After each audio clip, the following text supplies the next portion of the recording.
The Nintendo Switch 2 is out and about, so one can assume it's only a matter of time before we see the next installment of the Smash Bros. Franchise. Character predictions and seeing everyone's reactions to characters that do end up making it in have always been the best thing about the Smash games. Well, at least in my opinion. So I thought I'd join in on the fun and talk about what characters that I would love to see and think would make a great addition to the Smash Bros. Universe.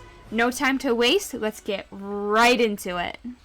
Starting strong for one of Nintendo's own franchises, we have Birdo. Over the years, Birdo has become a main Mario character that's pretty much been appearing in almost every new Mario franchise game. Her popularity is rising, just like her chances of being in Smash. But instead of just being an echo character to Yoshi, I've actually brainstormed a unique set of moves that are inspired by games Birdo has appeared in, like Mario Party and Mario Sports games. So, here are some moveset ideas I've got for Birdo. Before we go ahead and talk about her moveset though, I'm going to put a small disclaimer out there.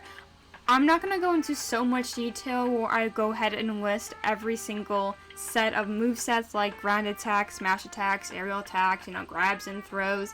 These are just going to be quick little rough ideas I've had for each character. So with that being cleared up, let's get right into the moves.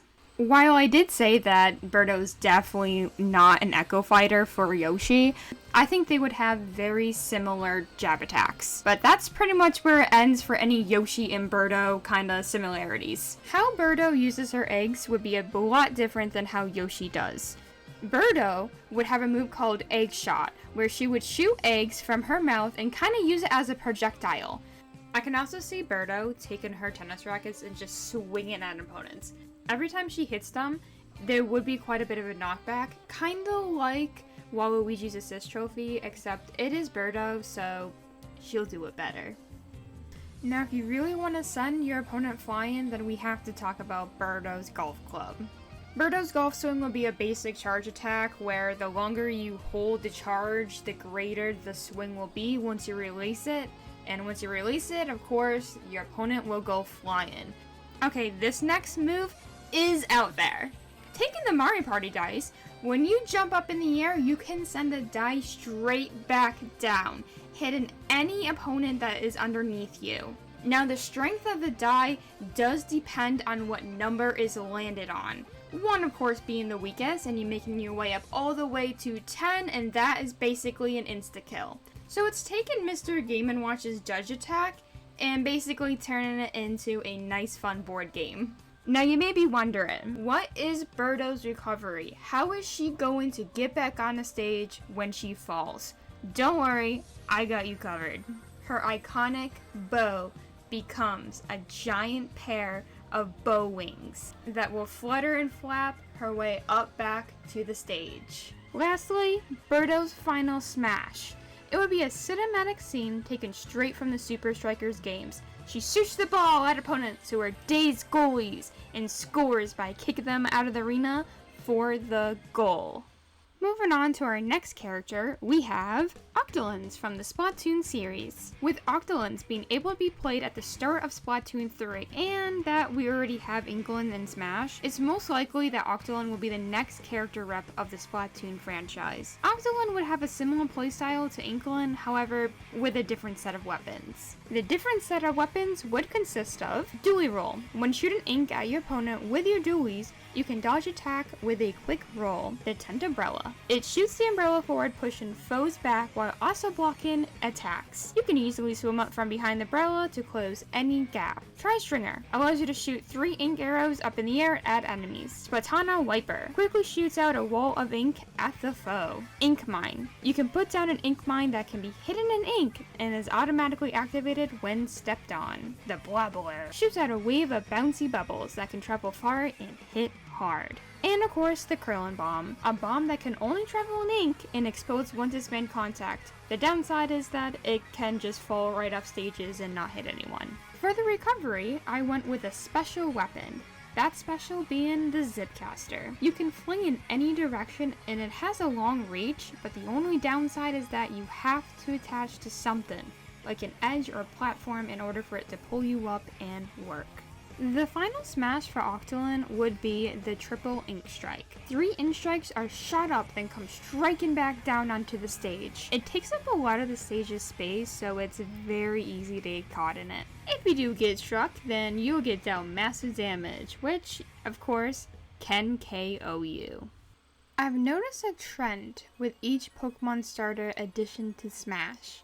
Greninja, a water dark type, Incineroar, a fire dark type. Let's complete the final missing piece with our next Smash candidate, the most recent new Gen 9 starter, and my favorite, Meowscarada. It seems like Smash really likes part dark type starters, so Meowscarada seems like the obvious choice here.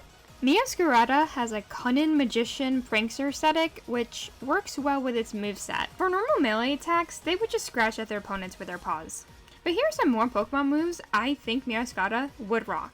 Energy Ball, a ball of green energy that gets launched forward as a projectile. Home Claws, it's a move that enhances Meowscarada's next attack by giving a damage boost. Night Slash, a powerful slash that deals heavy damage only up close. Play Rough. Now I can see this as a grab attack that launches opponent in the air after using it. Petal Blizzard, a storm of leaves that surrounds Meowscarada as a shield for a short period of time, hurting all that it's close to. Knock Off, slaps the opponent in the face and knocks off any held items that foe was holding, as a bonus of course. And Thief, it steals the opponent's projectile to throw right back at them. Similar to Villagers in Isabel's neutral special, Pocket. For Meowscarada's recovery, it would be them using Leaf Storm, where they would aim the Leaf Storm down to projectile them right up in the air for a boosted super jump. When thinking of Meowscarada's final smash, this one's a no-brainer. It has to be their signature move Flower Trick. The move animation in Scarlet and Violet would make a great cinematic final smash. You can also have them terrestrialize as an added touch. Steering away now from Nintendo's own characters, we get to the real fun part of the video, where we list off third-party characters that deserve a spot in the next Smash game. For the first third-party Smash rep, it would have to go to Overwatch. When thinking of Overwatch and Smash, the character that everyone may first think of is a poster girl herself, Tracer. However, digging a little deeper, there are actually a few heroes with fun and unique playstyles that I also think would fit into a Smash game very well. It was difficult to narrow it down to one hero, but I believe there is one character that not only fits Smash's fun and whimsy playstyle, but also broke Overwatch's core gameplay as well. I am of course talking about the GOAT herself.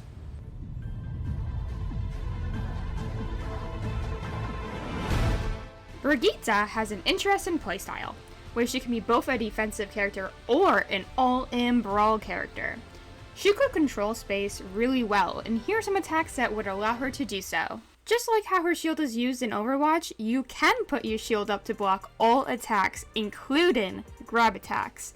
There is a setback to this, where your shield can break. Brig's shield could be used as a shield bash, where you would slam her shield at opponents who are up close, which does stun them for a moment. Perfect to follow up with grab attacks. Her shield could also be used as a projectile shot, where she chucks her shield for a mid-distant range. You do have to wait for the shield to appear back on Brig again in order to use that attack, so no spamming.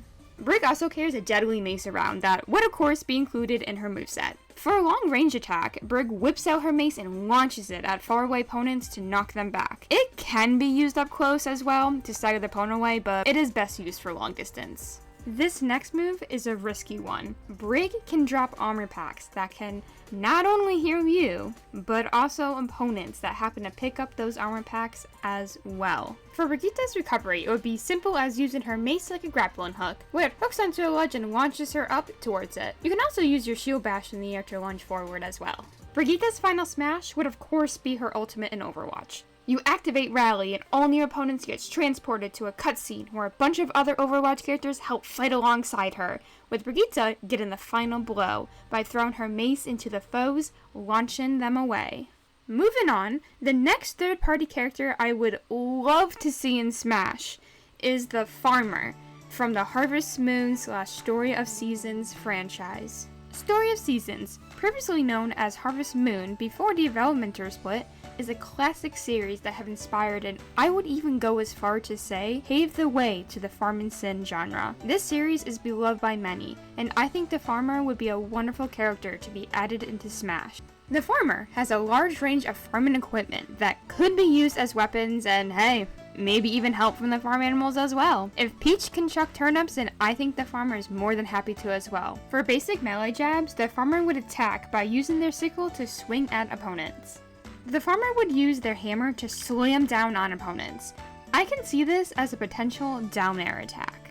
Similar to Peach's down special, farmer would be able to throw random crops from their bag. Each crop deals different damage. There is even a chance to pull out a poison mushroom to throw at and shrink an opponent. Using a whistle, farmer can command their dog to run straight ahead and latch onto the closest opponent. This causes them to be immobilized for a short period of time. Farmer can also call upon one of 3 different harvest sprites that give the farmer a boost dependent on what harvest sprite is summoned. These boosts would include of speed, strength, and damage reduction. Lastly, I have a move called Goat Toss. Farmer puts down a goat that will toss an opponent in the air if they get too close. Very similar to how Go-Go in Smash is played. However, the farmer's goat doesn't run. For farmer's recovery, I can see 2 potential options.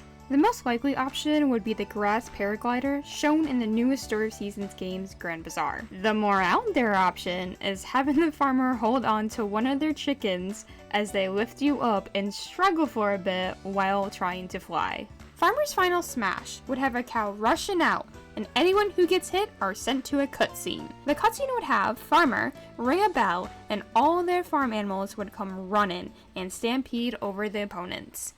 I believe Yokai Watch deserves a place in Smash, due to the fact alone that the 3rd game of the series costs over $500. The demand is high, level 5.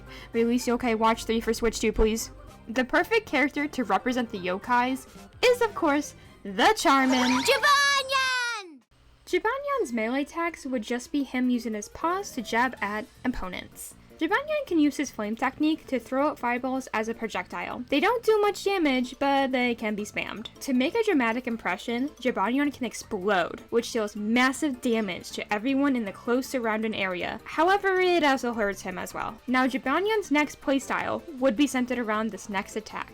In Spirit. Depending on what character you face up against, Jibanyan would change into one of 4 different fusions. Each fusion would do something different, and you can play as that fusion for as long as you'd like. Each fusion would get a special move. Thornyan. Thornyan sneezes out thorns to close range enemies. Rabanyan. Rabanyan can shoot a robo-hand like a fast missile, and he comes with a jetpack. Shoganyan. Shoganyan wields a katana and slices at foes with it. My name is Bettingyan.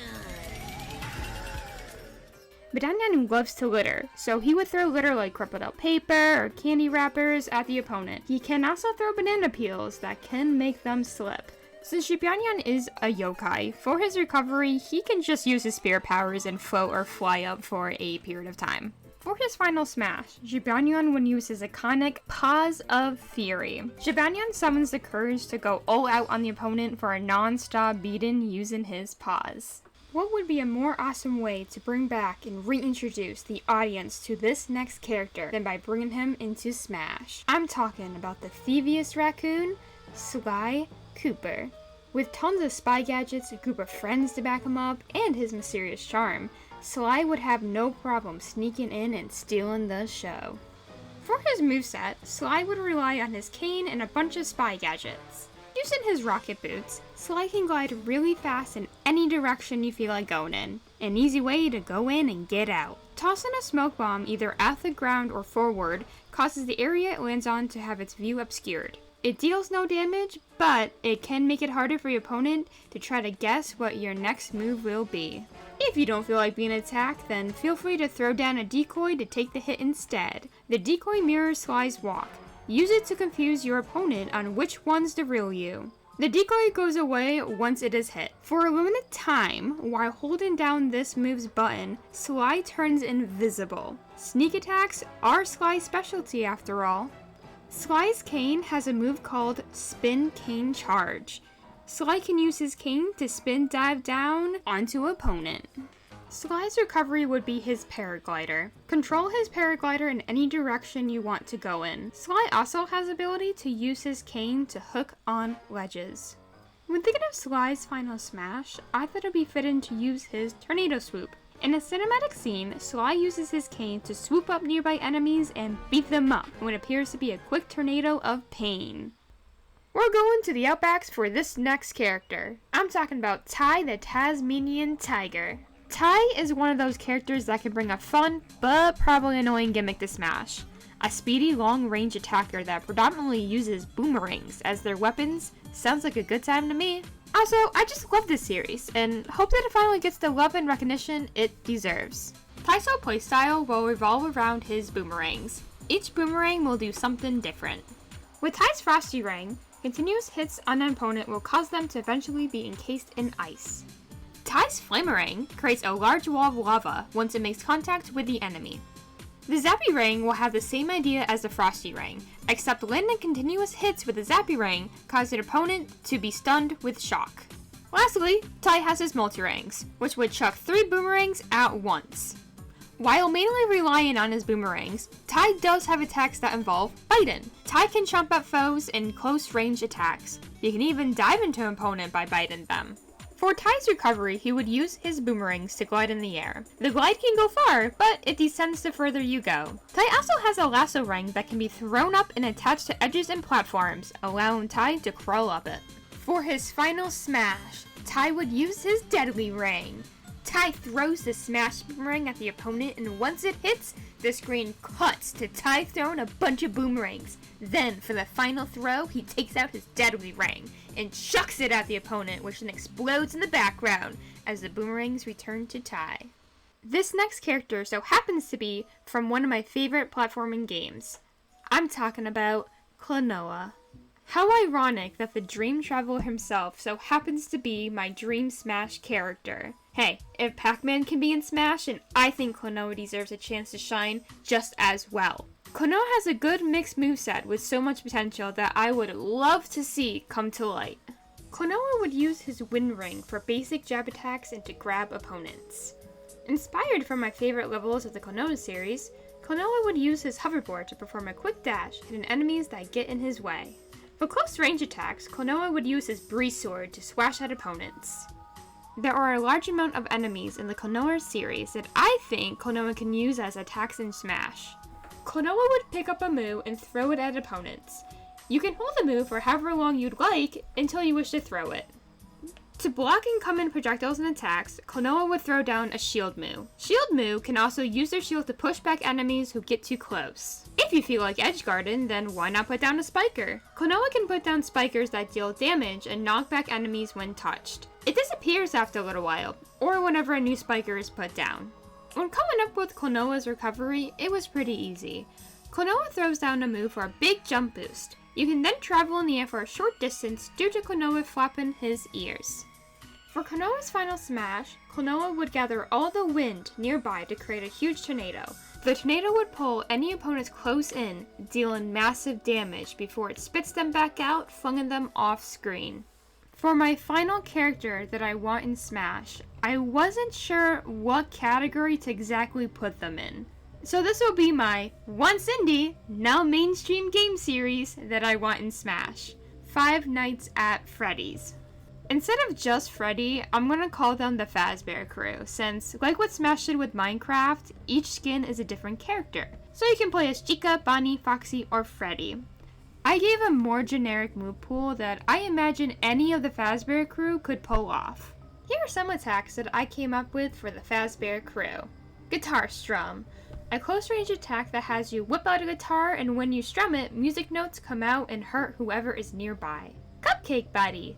You can place Cupcake down, who will automatically attack the nearest opponent. Cupcake will stay and roam the stage until it's destroyed or bites someone. The Bite of 87. A massive chomp that deals heavy damage to an opponent up close. Sprint. A quick forward sprint that if you run into an opponent, it auto-grabs and slams them onto the ground.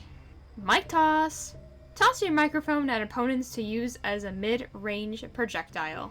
The recovery would be similar to Villagers, where the Fazbear Crew has borrowed a single balloon from Balloon Boy to help them float up in the air for a short while before it pops. Unlike Villager, you can't control what direction you want to go in though. The final smash would be very spooky. Pressing the smash button captures nearby opponents and transports them into a quick cutscene where the camera zooms around the office. And then the Fazbear Crew jump scare on the screen, screaming, which then sends the opponents blasting off at the end. Couldn't have picked a better final smash to leave this video on. Well, there you have it. Those were some of my dream characters that I would like to see in the next installment of the Smash series. Do we have similar tasting characters, or are you hoping for someone different? Let me know what characters you're rooting for in the comments below. Until next video, I'll see you around.